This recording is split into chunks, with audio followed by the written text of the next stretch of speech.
सबसे पहले 2 रोटियों और थोड़े से मूंगफली को घी या फिर तेल में डालकर बिल्कुल अच्छे से लाल कर कर फ्राई कर लेना है। थोड़े से मूंगफली को तेल में फ्राई कर कर एक इतनी कमाल की और मजेदार रेसिपी बहुत ही सस्ते दाम में बनाकर तैयार कर सकते हैं, जिसे हम लोग अक्सर इसे मार्केट से 1000 से 1200 रुपए में खरीद कर लाते हैं।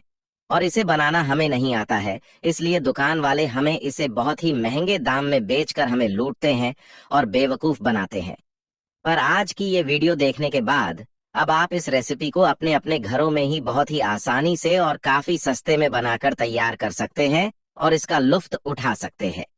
इसके लिए दोस्तों, सबसे पहले 2 रोटियों और थोड़े से मूंगफली को घी या फिर तेल में डालकर बिल्कुल अच्छे से लाल कर कर फ्राई कर लेना है। और इन्हें अच्छे से फ्राई करने के बाद तेल में से छान कर एक प्लेट में निकाल लेना है। और उसके बाद एक पैन में हल्का चीनी और गुड़ को डालकर उसमें थोड़ा पानी डाल देना है।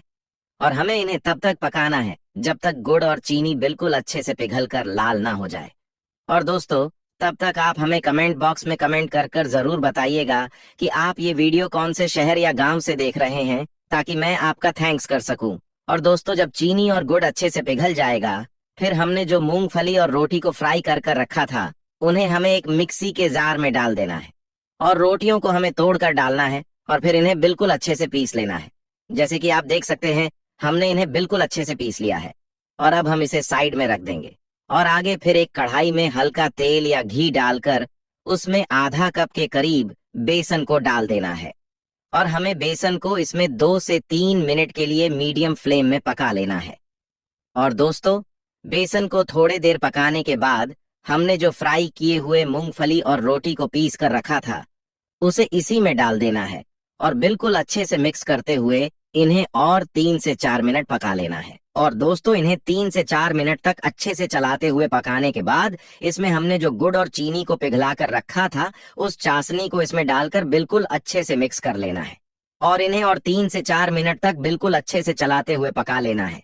और हमें इन्हें तब तक पकाना है जब तक ये कढ़ाई से इसे चिपकना बंद ना हो जाए। और अब आप देख सकते हैं, 3 से 4 मिनट तक इन्हें पकाने के बाद ये बिल्कुल अच्छे से पक चुका है। और अब हमें एक कुछ इस तरह के किसी भी ट्रे को लेकर उसके ऊपर बटर पेपर को रख देना है। और फिर इसमें हमें सारे पकाए हुए मिक्सचर को कढ़ाई में से निकाल कर इसमें डाल देना है। और फिर हमें इसमें इसे बिल्कुल अच्छे से सेट कर लेना है। और इसे अच्छे से सेट करने के बाद हम इसे कुछ देर के लिए ऐसे ही छोड़ देंगे, ताकि ये और बिल्कुल अच्छे तरीके से सेट हो जाए। और कुछ देर के बाद हम अब इसे किसी भी प्लेट में निकाल लेंगे और फिर इसे एक चाकू की मदद से कुछ इस तरह से काट लेंगे। और दोस्तों, अब आप देख सकते हैं, हमारी ये घर में बनी बहुत ही टेस्टी बर्फी बनकर पूरी तरह से तैयार है। और यकीन मानिए दोस्तों, इसका टेस्ट सच में बहुत ही ज्यादा कमाल का होता है। आप भी इसे एक बार इस तरीके से जरूर बनाकर ट्राई कीजिएगा। आपको इसका टेस्ट सच में बहुत ही ज्यादा पसंद आएगा। और अगर आपको ये वीडियो अच्छी लगी तो आप इस वीडियो को लाइक, कमेंट और शेयर जरूर कीजिएगा।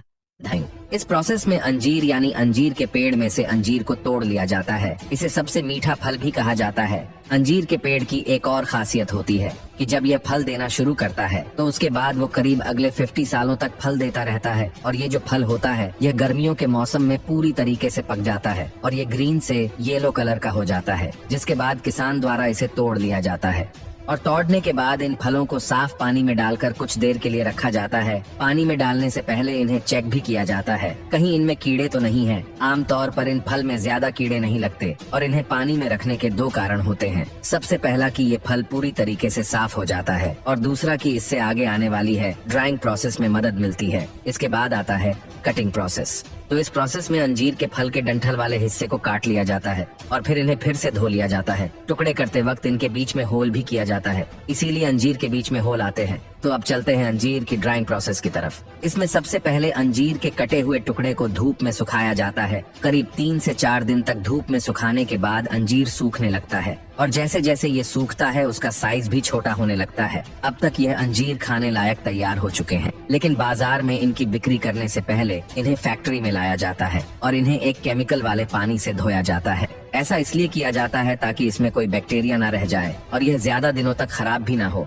इसी के साथ इन केमिकल की वजह से इनकी जो चमकान होती है वो भी बनी रहती है। और इसे इन केमिकल वाले पानी से धोने के बाद एक बार फिर से नॉर्मल पानी से धोने के लिए भेजा जाता है ताकि इसमें जो केमिकल होता है वो निकल जाए। और फिर आता है आखिरी प्रोसेस जिसमें इन्हें एक और बार फिर से ड्राई किया जाता है, क्योंकि केमिकल वाले पानी और नॉर्मल पानी से धोने की वजह से ये फिर से गीले हो चुके होते हैं, इसलिए इन्हें गर्म हवा से ड्राई किया जाता है। और फिर होती है इनकी पैकेजिंग।